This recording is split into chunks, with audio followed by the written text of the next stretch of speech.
हरे राम सिया राम जय जय राम। राम सिया राम।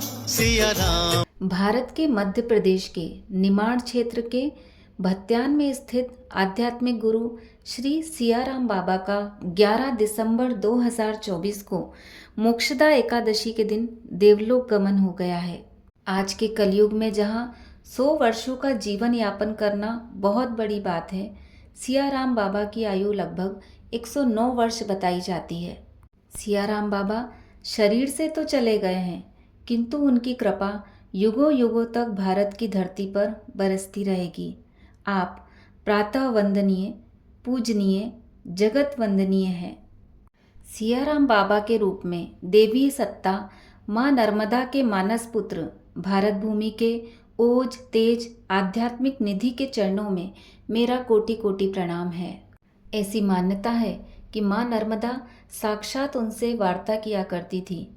उनकी तपस्या कितनी धन्य है कि जहाँ मनुष्य अपने शरीर को नाना प्रकार के भोगों से तृप्त करता है, वहीं श्री संत सियाराम बाबा की जीवन शैली अतिशय साधारण रही है।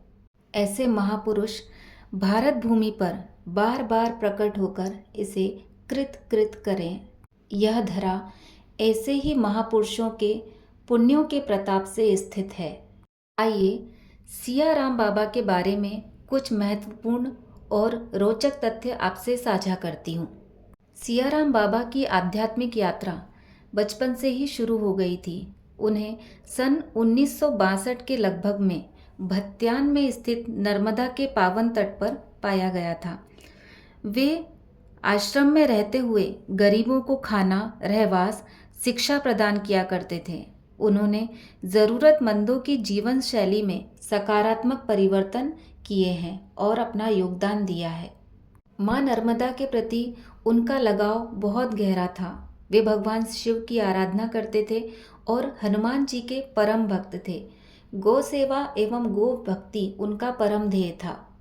सियाराम बाबा का मानना था कि करुणा, प्रेम, त्याग, दैविक ऊर्जा, प्रकृति ये सभी एक दूसरे के साथ आपस में जुड़े हुए हैं और कहीं ना कहीं परस्पर निर्भर हैं।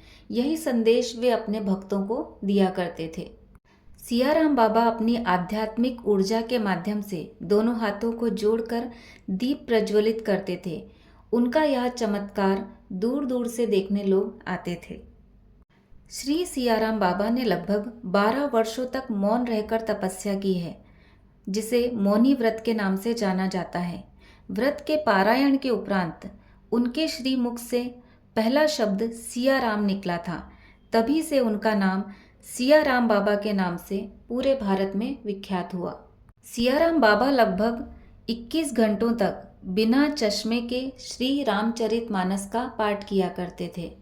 सभी प्रकार के मौसम, चाहे सर्दी, गर्मी या बरसात हो, सियाराम बाबा एक ही प्रकार के वस्त्र धारण करते थे। उनके किसी भक्त ने उन्हें अन्य कोई वस्त्र धारण करते हुए नहीं देखा है। सियाराम बाबा ने लगभग 10 वर्षों तक खड़े रहकर तपस्या की है, जिसे खड़ेश्वर तप के नाम से जाना जाता है। नर्मदा नदी में बाढ़ के दौरान भी बाबा अपनी जगह से नहीं हिले। पूरा गांव बाढ़ में डूब गया था। बाबा के नाभि तक भी पानी आने पर बाबा ने अपना तप जारी रखा। बाबा के भक्त उन्हें दक्षिणा के रूप में लाखों करोड़ों रुपए देते थे, किंतु बाबा सिर्फ 10 रुपए दक्षिणा के रूप में रखते थे और बाकी की धनराशि अपने भक्तों को वापस लौटा देते थे। धार्मिक मान्यता के अनुसार मार्गशीर्ष माह के शुक्ल पक्ष की मोक्षदा एकादशी मोक्ष को प्रदान करने वाली होती है। इस दिन किया हुआ व्रत, दान, पुण्य मोक्ष को प्रदान करने वाला होता है और इसी दिन सियाराम बाबा का देवलोक गमन हुआ है। ओम शांति।